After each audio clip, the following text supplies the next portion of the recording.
Esta es la curva de la catenaria. Antoni Gaudí nació el 25 de junio de 1852 en la ciudad de Reus, Cataluña. A los 17 años se trasladó a Barcelona, donde ya vivía uno de sus hermanos. Y en 1873 ingresó en el curso de arquitectura en la Escuela de Bellas Artes, posteriormente denominada Escuela de Arquitectura de la Universidad de Barcelona. En 1874, Gaudí entró en el servicio militar, donde permaneció hasta 1877. Gaudí completó sus estudios en 1878 y en ese mismo año conoció al conde Eusebio Gell, quien se convertiría en su principal mecenas. También recibió un encargo de Manuel Vinces Montañer, que daría lugar a la Casa Vinces. La ornamentación de la Casa Vinces representa un collage de los recibos español, árabe, persa, apuntando a una inexactitud de clasificación que sería aún más evidente en las construcciones posteriores de Gaudí. El Palacio Gell fue la primera gran obra encargada por Gell. El magnífico palacio de estilo gótico sirvió de residencia de la familia Gell y también para recorrer su colección de antigüedades. En proyectos posteriores, como la Casa Mila, Gaudí ya exhibía el estilo único que lo consagró. Había una libertad de los conceptos arquitectónicos tradicionales utilizados en la construcción de casas. También es destacable el uso de formas más cercanas de la naturaleza. El Parque Gell cubre más de 17 hectáreas y está lleno de formas onduladas, columnas en forma de árbol, figuras de animales y formas geométricas, la mayoría de las cuales están decoradas con mosaicos de colores hechos con piezas de cerámica. La Basílica de la Sagrada Familia fue el mejor proyecto de Gaudí, al que se comprometió desde 1883 hasta 1926, año de su muerte. Cada aspecto del edificio juega simultáneamente un papel estructural, ornamental y simbólico. Además de ser una empresa grande y costosa, el arquitecto cambió el proyecto durante la construcción, lo que provocó que el tiempo de ejecución aumentara cada vez más. Actualmente, el templo expiatorio de la Sagrada Familia aún se encuentra en construcción y su finalización está prevista para 2026. En el 7 de junio de 1926, Gaudí fue atropellado por un tranvía mientras cruzaba la Gran Vía que es la calle Bailén de Barcelona. A consecuencia de sus heridas, Gaudí murió el 10 de junio de 1926 en el Hospital de Santa Cruz y fue enterrado en la cripta de la Sagrada Familia. La valorización de la obra arquitectónica de Gaudí destaca por su escala de formas, texturas y policromía, y por la forma libre y expresiva en la que confluyen estos elementos de su arte, en la síntesis más fuerte del modernismo catalán. La compleja geometría de un edificio de Gaudí coincide con su estructura arquitectónica en la que el conjunto, incluida su fachada, da la apariencia de ser un objeto natural, en total conformidad con las leyes de la naturaleza. Esa sensación de unidad total también influyó en la vida de Gaudí, ya que no había distinción entre su vida personal y profesional. Domenico Sugrañes y Gras fue un arquitecto modernista español catalán, discípulo de Antoni Gaudí, a quien se sucedió frente a las obras del templo expiatorio de la Sagrada Familia, donde predominaba la fachada de la Natividad. Domènec murió en Barcelona el 9 de agosto de 1938.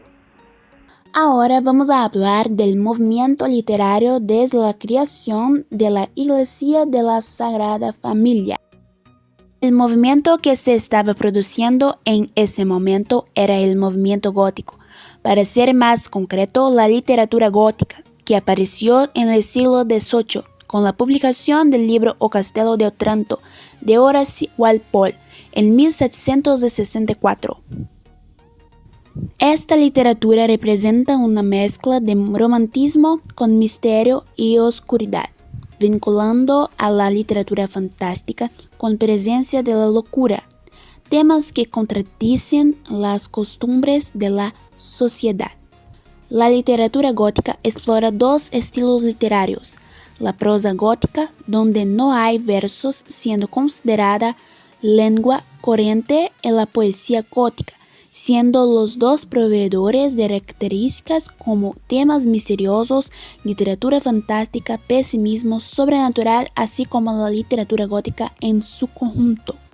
Las principales características de este estilo literario son la presencia de lo medieval como castillos, templos, iglesias, etc., además de la fuerte presencia del terror, los espíritus demoníacos, lo sobrenatural, los pasajes secretos, la locura mental, es decir, muy característica del misterio, el terror y la melancolía. El movimiento gótico no surgió con la literatura gótica. De hecho, la literatura gótica surgió de otras ramas del movimiento gótico. En lo que a datos se refiere, el movimiento gótico surgió con la arquitectura gótica. Y entonces surgió la pintura gótica, la escultura gótica, la literatura gótica y la música gótica más reciente. El término gótico proviene de godos, tribu germánica considerados bárbaros y extraños, porque cuando se asocia con el Renacimiento y la Ilustración medieval, representada la Edad Media, considerada la Edad de las Trevas, la brutalidad y las supersticiones y el feudalismo. El término gótico se hizo conocido en un sentido peyorativo y despreciable. A través de este reconocimiento, este término se hizo admirado por su arquitectura atrevida, permitiendo la construcción de castillos y fortalezas vinculadas a lo sobrenatural que dio origen a la literatura gótica. Uno de los máximos exponentes de la literatura gótica es el estadounidense Edgar Allan Poe, con sus famosas obras como El gato negro, además de Mary Shelley con su famoso libro Frankenstein, Bram Stoker con Drácula y Lewis Carroll con Alicia en el País de las Maravillas, y también Álvarez de Azevedo, quien introdujo el estilo gótico en Brasil con las obras Noite na Taverna y Macario. Cataluña vivía un periodo de explosión cultural en los ámbitos de la literatura, la escultura y sobre todo en el ámbito de la arquitectura. Este fue uno de los factores que motivó la construcción en un proyecto original. Representó a la Asociación de Devotos de San José, de la que fue miembro y fue presidente de regreso del viaje. Boccabella pasó por Loreto, donde se encontró con la famosa basílica, cuyo interior representa la casa donde Jesús, María y José habrían vivido en Nazaret. Encantado por su belleza, Boccabella pronto pensó en reproducir la iglesia en Barcelona. Posteriormente, se abandonó la idea a favor de construir una iglesia con el proyecto catalán original. La idea de construir una catedral en honor a la Sagrada Familia surgió del librero barcelonés Josep Maria Boccabella. Como ferviente devoto de la fe católica, Boccabella fue a Roma en 1872 para presentar al Papa una pintura de plata que mostraba la Sagrada Familia. La idea de Boccabella era construir una iglesia como templo para expiar los pecados de los trastes. Este debería basearse enteramente en donaciones. La ubicación prevista de Boccabella era la zona central de Eixample. Sin embargo, debido a limitaciones presupuestarias, tuvo que alejarse un poco más. La creación de la Iglesia de la Sagrada Familia. La Iglesia de la Sagrada Familia comenzó su construcción en 1882. En 1883, el proyecto fue asumido por Antoni Gaudí. Sin embargo, debido a la Guerra Civil Española, la construcción tuvo que ser suspendida por 1936. La conclusión no se estima hasta antes del 2026. En un principio, la construcción se inició con el estilo neogótico. Sin embargo, debido al liderazgo de Gaudí, La construcción se diseñó para 3 fachadas: fachada del nacimiento, fachada de la pasión y fachada de la gloria. El interior estará formado por inovadoras columnas arborescentes, inclinadas y bóvedas, basadas en hiperboloides y paraboloides, que buscan la forma óptima de la catenaria. Las superficies regladas son formas generadas por una línea recta, llamada generatriz, al moverse sobre una línea o varias, llamadas guías. Gaudí las encontró en abundancia en la naturaleza, diciendo que no hay mejor estructura que un tronco de árbol o un esqueleto humano. Para Gaudí, el elemento clave en su forma de concebir la estructura es el arco parabólico, o catenario también llamado funicular de fuerzas, que utilizó como elemento más adecuado para soportar las presiones. Gaudí desarrolló un modelo a escala de cuerdas, tejidas de las que se suspendían pequeñas bolsas que simulaban los pesos, determinando así las fuerzas funiculares y la forma de estructura. De las 18 torres que Gaudí diseñó para la Sagrada Familia, actualmente se han construido 8, 4 en la fachada del Nacimiento y 4 en la fachada de la Pasión. Gaudí diseñó la Sagrada Familia como si fuera la estructura de un bosque, con un conjunto de columnas árboles divididas en varios ramales para soportar una estructura de bóvedas estrelazadas. Ladeó las columnas para recibir mejor las presiones perpendiculares a su sección. Trazó un plano en cruz latina con el altar mayor sobre la cripta, rodeado de 7 capillas ábside. Frente al altar, un crucero de 3 barcos con los portales de la Natividad y la Pasión, en sentido longitudinal, el cuerpo central de 5 naves con el portal de Gloria. El plano tiene unas dimensiones de 110 y 80 metros. El área construida tendrá una superficie total de 4.500 metros cuadrados. Su capacidad será de 14.000 personas. El templo tendrá 18 torres, cuando en cada una de las puertas haciendo un portal de 12 por los apóstoles. En el centro de la torre, la cúpula dedicada a Jesucristo de 170 metros de altura. Otros 4 de los evangelistas alrededor de la torre cúpula y en el ábside otra cúpula dedicada a la Virgen María. Las torres tienen un perfil parabólico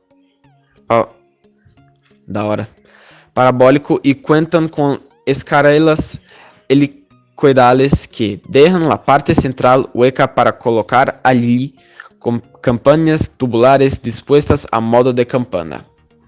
La Sagrada Familia es una mezcla de gótico, arte nouveau y modernismo catalán.